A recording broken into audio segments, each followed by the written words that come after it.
Good morning, welcome to my channel. I'm Dr. Paul Karitzis. I wanted to introduce you to this beautiful painting. It's one of my favorite paintings, given that we spoke about Eros in my past video, and this basically shows Eros. It includes Eros, so it's one of my favorite paintings. It's a Renaissance painting by Agnolo Bronzino.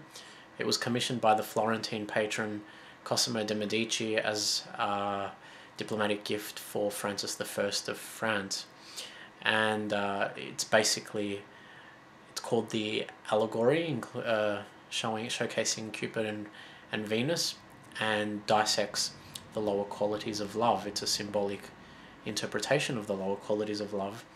I'll give you a closer look at it, and I'll key you in on some of the figures. There we go. It should do.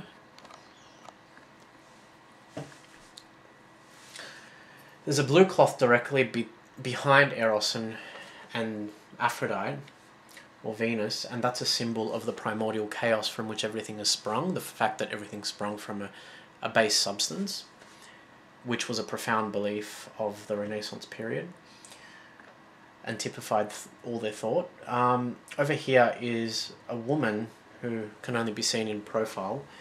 She has no head, no brain. Therefore, that's telling us that she has no thinking capacity and no memory, therefore she is oblivion. She's holding primordial chaos, the sheet, and another figure that's holding the sheet is the bearded man over here, and he's got wings and an hourglass. So that's time, Father Time, and they're struggling with it, they're pulling it back and forth, and basically trying to figure out what the meaning of existence actually is. So the truth of existence, I would say. Over here, let's have a look at this boy over here, who's in the process of coming towards Venus and Cupid. He looks very cheerful. He's carrying roses and he's stepping on thorns. He's bound over here. One of his legs. He's got something around one of his legs. That's zest. So he's got bells around his legs.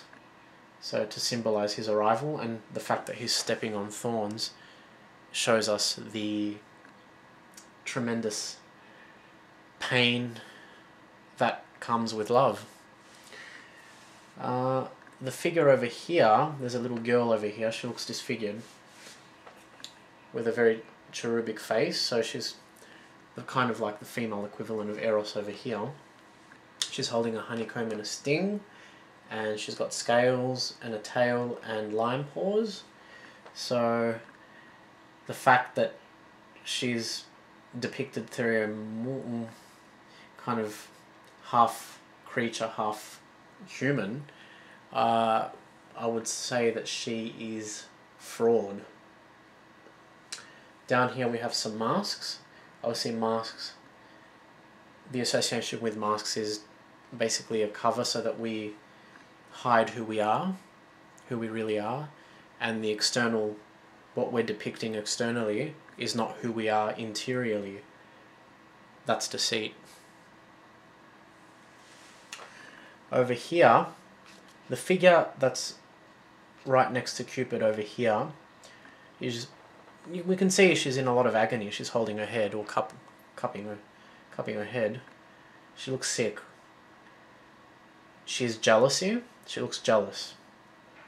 She's the quality of jealousy. Though some scholars have identified her as a figure which is suffering from syphilis, which was a disease of the time, which came up during the times.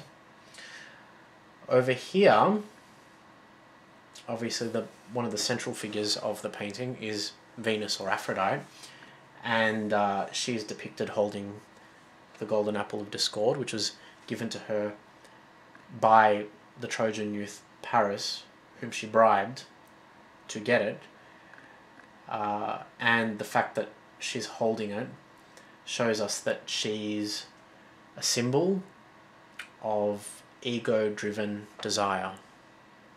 she's ego-driven desire. Or she's symbolizing that in the painting.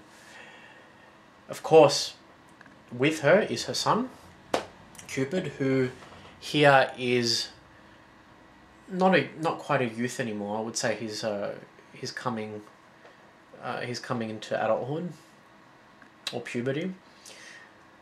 We obviously know that it's Cupid because he has his bow and arrows and his wings and his cherubic face, and Aphrodite is holding one of his arrows and pointing it towards him.